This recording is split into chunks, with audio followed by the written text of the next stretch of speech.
Hello नमस्कार, मी सोनाली. सगळ्या माझ्या गोडताईंचं मैत्रिणींचं अगदी मनापासून स्वागत आहे सर्वांना. श्री स्वामी समर्थ. वार कोणता आहे तर आजचा वार आहे गुरुवार.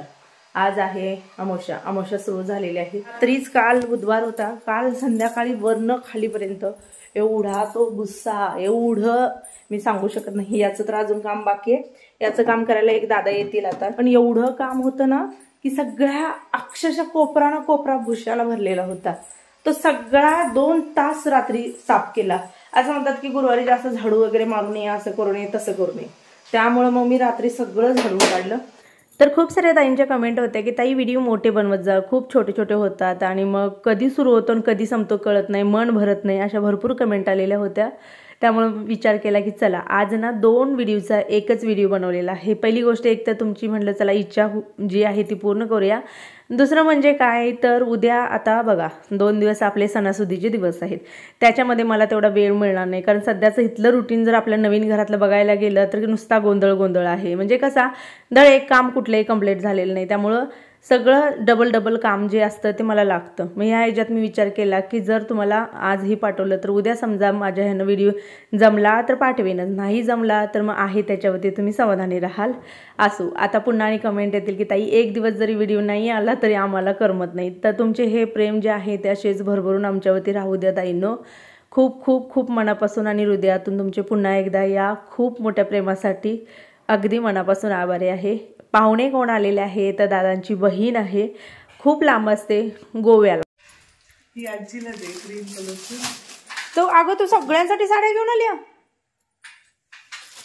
ही साडी आजीला, ही तुझं दादांचं, ही माझं आणि दादाचं बघा, हे सागर त्यांचं. बापरे. तर सागरच्या घरासाठी सुद्धा इने आयरा आणलेला होता. मी म्हणलं इथून मी नेऊन देण्यापेक्षा डायरेक्टली तूच नेऊन दे. प्लस गोव्याला असल्यामुळे ना तिथलं काय काय असतं, आता काजू जे आहेत ते त्याला अर्धा किलो, मला अर्धा किलो, प्लस कोकम, असं जे काय होतं ते सगळं घेऊन इकडं पण आणि तिकडं पण आलेली.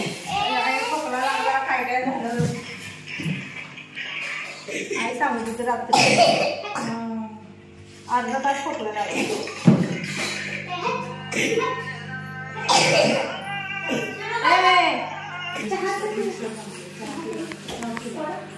तिला रिक्षा थांबली होती. मग काय बाबा माहिती फोन केला असता, न्यायला फक्त आला असते. मला कळालंच नाही त्या ऍड्रेस. आता केलेला मी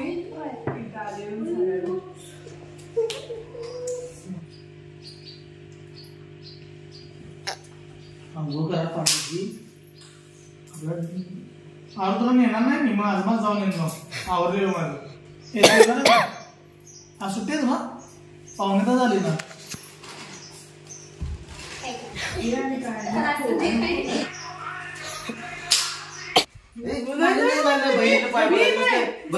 कधीच नाही पाय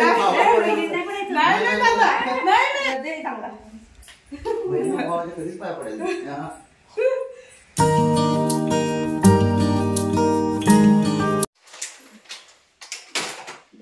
पहिला हळद लावायची, कमेंट येतात.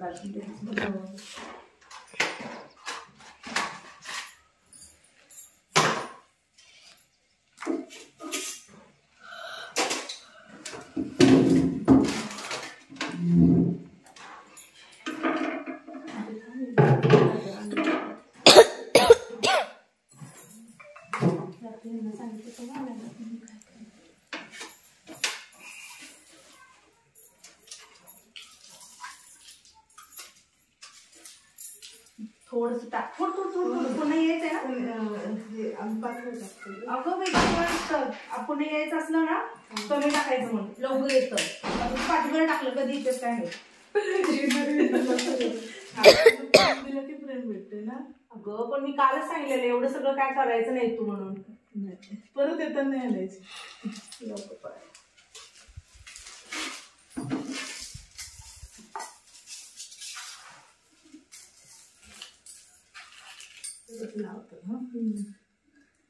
अरे इकडे पण लावतात, लागलं नाही असते.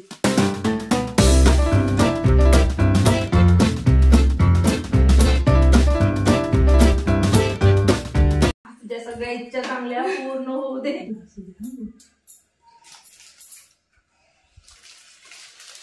ही आजीची साडी.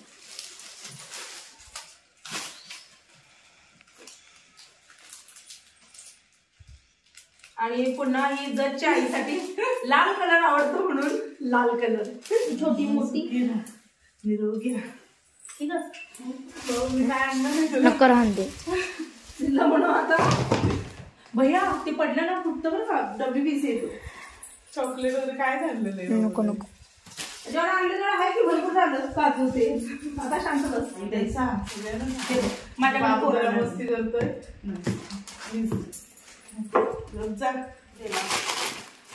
मला नंतर पत्ता पाठवतो बहीण म्हणून. आणि काळजी घे. मी घेतली तू घेतली.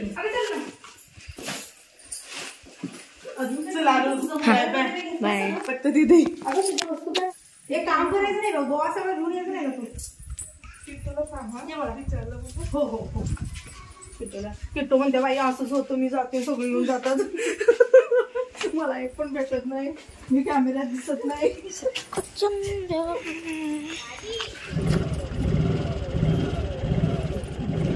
अरे बाय.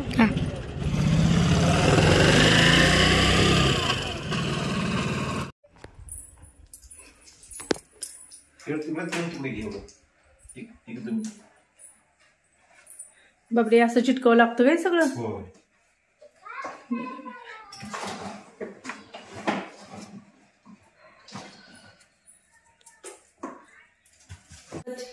देवघराचं चालू आहे इथं. निम्मं काम राहिलेलं आहे अजून. निम्मं व्हायचं आहे. ह्याच्या लायटिंग आहेत. हे लायटिंग टाकून घेतलेलं आहे इकडं प्लस इकडं. आणि सोबत आता इथं अजून सेंटर वगैरे लावायचं आहे. अजून याचं भरपूर सारं काम येणार. सगळं काम झालं की मी तुम्हाला दाखवते. दिवसभराची सगळी कामं उरकली. त्याच्यानंतर मग टायमिंग झालेलं आहे संध्याकाळचं.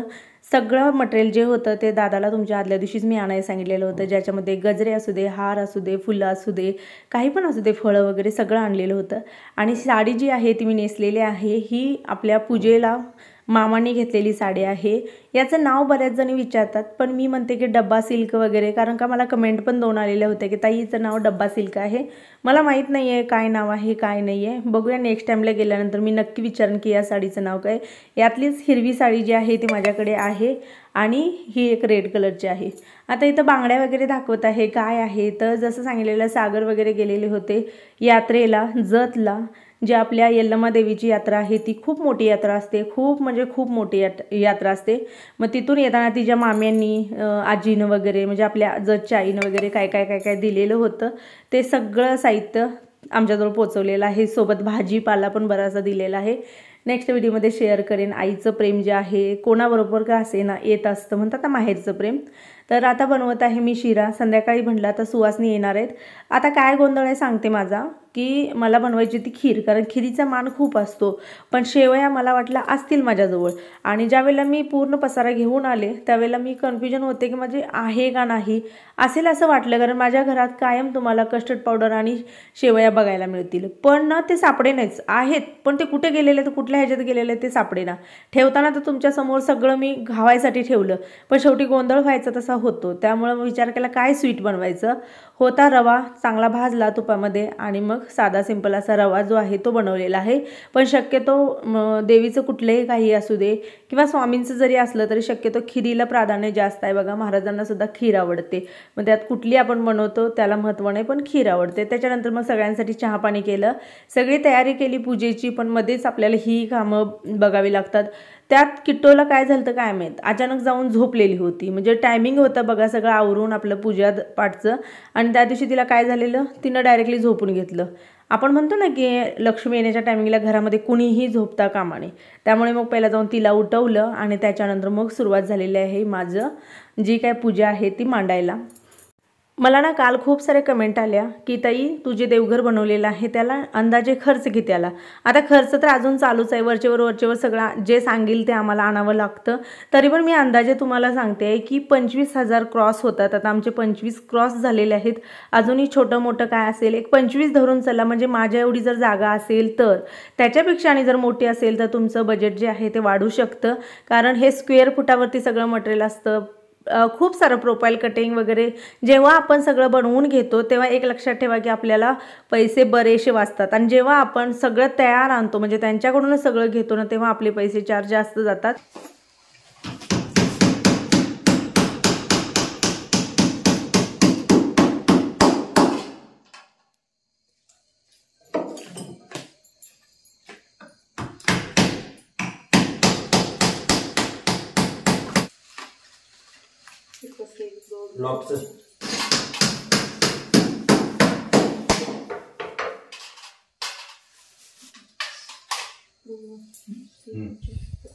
व्यवस्थित सगळं कचरा बिचरा भरायचा नुसतं साईडला लावून नको.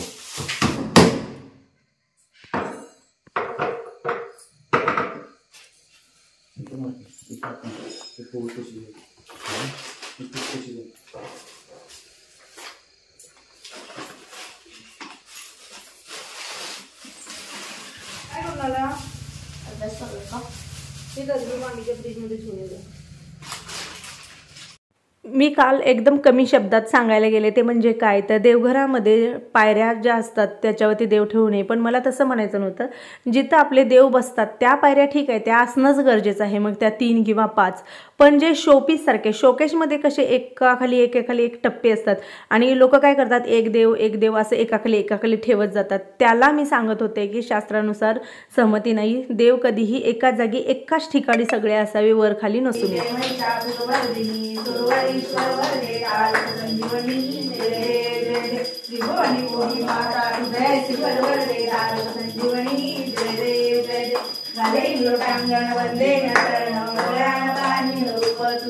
प्रेमे आलिंगन आनंद पूजन भावे ओवाळी नमेलना त्वमेव माता पिता त्वमेव बंधु सखा त्वमेव विद्या देवेन त्वमेव सर्वं देव कायेन वाचा मनसेया पूजापणावा प्रकृतिसभा करोमि यज्ञं सकलं परस्मै नारायणाय समर्पयामि अर्धं केशतं रामनारायणं कृष्णामोदरं वासुदेवं श्रीधरं माधवं गोपी. आणि पाडदोस तू चल तिकडे इकडे दाहिनी होत आपण चल. जनावर असो किंवा माणूस असो, रोज जर जे काही ज्याच्या सानिध्यात राहतं, जिथं जिथं जसं जसं घडतं ते अंगवळणी पडतं. मग माणसं असू दे किंवा जनावर असू दे.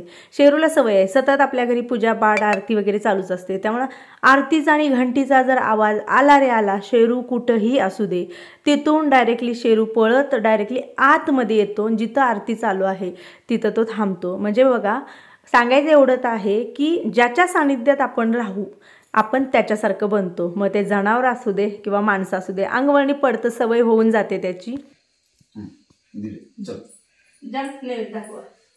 देतो तुला शिरा आल्यावर पुढे अहो नैवेद्य दाखवा पटकन, मी जाऊन येते. शेरू पाय पण असं कर दोघं कोण पण असू दे, आता माझ्या मागं फिरते ते. मी पडतात येते स्वयंपाक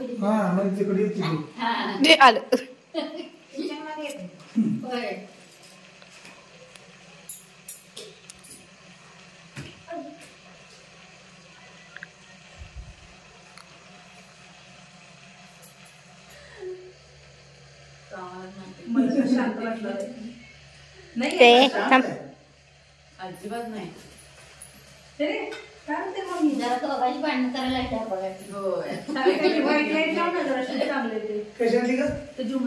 कलरफुल बंद कर.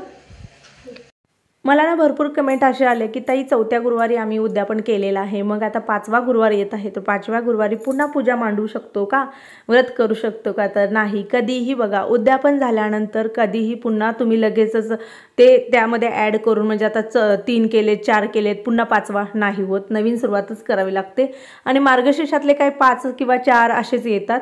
यावेळेला मी म्हणेन की लक्ष्मीमातेच्या कृपेने नवीन घरामध्ये माझे 5ही गुरुवार झाले. आपण बायका म्हणलो की एक कोणाचा तरी जातोच, माझेही दरवर्षी जातात, पण यावर्षी नाही गेले. यावर्षी 5ही जे गुरुवार होते ती सेवा आपल्या ह्या नवीन घरामध्ये झालेली आहे. दुसरी गोष्ट, उद्यापन म्हणजे काय असतं, तर तुम्ही कुठलंही पारायण करा, व्रत करा, तुम्ही काहीही करा, त्याची समाप्ती जो शेवट करणं म्हणतात ना, तो उद्यापन करून त्याचा शेवट केला जातो. त्यामुळे पुन्हा मग तुम्ही कसं कुठलीच पूजा काही मांडू शकत नाही. हां, आता बऱ्याच जणांचे वैभवलक्ष्मीचे शुक्रवार वगैरे चालू असतील तर त्यांच्या 11 झाले की उद्यापन करून लगेच तुम्ही पुढच्या शुक्रवारी किंवा पुढच्या महिन्यात असं तुम्ही लगेच सुरू करू शकता. माझे तुम्हाला माहीत आहेत वर्षातून 2 ते 3 जे उद्यापन असतात वैभवलक्ष्मीचे होतच असतात. जसं जसं होईल तसं तसं पुन्हा पुन्हा मी करत राहते. का तर ती मला एक म्हणतात ना एक मनाला संतुष्टी मिळत नाही आहे. शुक्रवार एकदम माझा बेकार जातो ते व्रत वैकल्य नसेल तर, त्यामुळे माझं सुरू असतं. तसंच जर तुम्हाला करायचं असेल तर करा. बाकी भरपूर अशा कमेंट होते की तुझे अनुभव सांग, तू 108 पारायण केलं स्वामी चरित्र सारामृतचं, तर तुझे ताई अनुभव वगैरे सांग. खूप कमेंट आलेल्या. तर ताईनो अनुभव सांगायचं पेक्षा तुम्हाला समोर दिसत असेल या घराचा पाया आपण काढला त्याच वेळेला आपलं जे होतं पारायण घरामध्ये गुरुचरित्र जो मेन ग्रंथ होता तो पारायण होतं. मी कशासाठी करत होते म्हणजे ते सांगते. मी फक्त बाकी काहीच मागितलेलं नाही, फक्त एवढंच सांगितलं की जे आपल्या घराचं काम आहे ते निर्विघ्न पार पडू द्या, कुठलीही अडचण न येता. मग ते गुरुचरित्र असू दे, स्वामींचे 108 पारायण असू दे किंवा वैभवलक्ष्मीचं असू दे, स्पेशल असं काहीच मागितलं नाही. जे चाललेलं आहे समोर काम घेतलेलं आहे हाती ते व्यवस्थित निर्विघ्न पार पडू द्या. आणि तुम्ही पाहिलेलं आहे सुरुवातीपासून ज्या दिवशी पाया खोदला त्या दिवसापासून ते आजपर्यंत तुम्ही पाहिलेलं आहे आपल्या घराला कुठलीही अडचण न येता अगदी निर्विघ्न खूप छान खूप चांगल्या पद्धतीने आपलं घर पार पडलेलं आहे. सेवेचं काय एक्स्ट्रा मोठं मिळणं हे महत्त्वाचं नाही.